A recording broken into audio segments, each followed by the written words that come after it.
entire world. A case that was not just a murder, but a long battle of media noise, political pressure, investigative errors, confusion, courtrooms, and truths buried under contradictions. A case that seemed straightforward in the beginning, but the deeper the investigation went, the more tangled it became, until a point came where reality, lies, accusations, and headlines blended together so chaotically that even the truth began to look blurred. On the night of November 1, 2007, cold winds swept through the Italian city of Perugia. It was Halloween night. The city's streets echoed with parties, laughter, music, and students celebrating. Everything looked normal in this small university town, but inside one particular apartment, something horrific happened that the world still talks about. The apartment was located on Via della Pergola, where British student Meredith Kercher lived with 3 other girls. One of them was Amanda Knox, an American exchange student. Meredith was a calm, polite, studious, and careful young woman. She had arrived in Italy as part of an exchange program at the University of Perugia. Her friends described her as responsible and cautious. She did not go out late at night often, and she never indulged in excessive drinking. That night, she had dinner with some friends and returned to her apartment around 10 p.m. No one knew that this was the final night of her life. The next morning, around 11 a.m., Amanda Knox returned to the apartment. She claimed she had stayed the night at her boyfriend Raffaele Sollecito's house. As soon as she stepped inside, she felt something strange. The house was unusually quiet. In the kitchen, she noticed a small drop of blood. It confused her, but she did not panic. Then she saw blood stains in one of the bathrooms. Meredith's bedroom door was locked from the inside. Amanda called out to her, but there was no response. Amanda called her boyfriend, and together they tried to open the door, but it would not budge. They called the police. When officers arrived and forced open the door, everything changed. The room was dark. Blood covered the floor. Beneath the bed lay Meredith's lifeless body. She was partially unclothed, and deep wounds marked her neck, wounds that might have once echoed with screams, but now only silence remained. Investigators believed she had been attacked with a knife from at least 2 different angles, and there were clear signs of struggle. The police sealed off the house as a crime scene, but this moment marked the beginning of the chaos that would engulf the case. Some rooms had signs of blood and disruption, while others looked unnaturally clean, almost as if someone had deliberately wiped things down. And strangely, there were no clear signs of forced entry. One window had been broken, but police suspected it had been staged after the fact. In the first 48 hours, the investigation unexpectedly shifted toward Amanda Knox and her boyfriend Raffaele. Officers claimed Amanda's behavior was odd, laughing at times, hugging her boyfriend, seeming calm in moments of tension. The media jumped on it immediately, painting her as Foxy Knoxy, a sensationalized persona built from nothing but assumptions.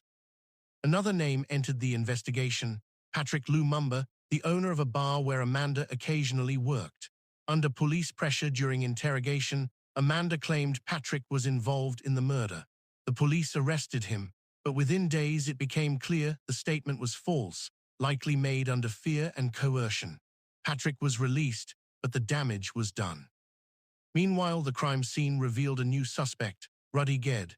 His fingerprints and DNA appeared throughout the apartment, especially in Meredith's bedroom and on her body. Guede had a reputation for petty theft and breaking into homes. After fleeing Italy, he was arrested in Germany. He admitted he was in the apartment that night, but insisted he did not kill Meredith, that he was in the bathroom when someone else attacked her. Police did not believe him, but one thing was certain: Guede was present during the murder. The main question remained, was he alone, or were Amanda and Raffaele with him? Italian prosecutors argued all 3 were involved. They claimed the murder was part of a sexual assault and that Meredith was held down and killed with a knife. They said Amanda and Raffaele were influenced by jealousy or drug use. The defense rejected every part of this theory, insisting that the evidence was contaminated, police procedures were flawed, and DNA traces used against Amanda and Raffaele were scientifically unreliable. In 2009, despite massive doubts, Amanda Knox and Raffaele Sollecito were convicted, sentenced to 26 and 25 years. The world split in 2. Some believed the conviction was justified, while others called it a gross miscarriage of justice. American media strongly supported Amanda, while parts of Italy believed in her guilt. But in 2011, everything changed. Independent forensic experts reviewed the evidence and exposed major issues.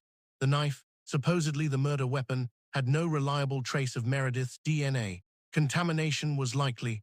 The crime scene had been poorly secured, handled by too many officers without proper protection.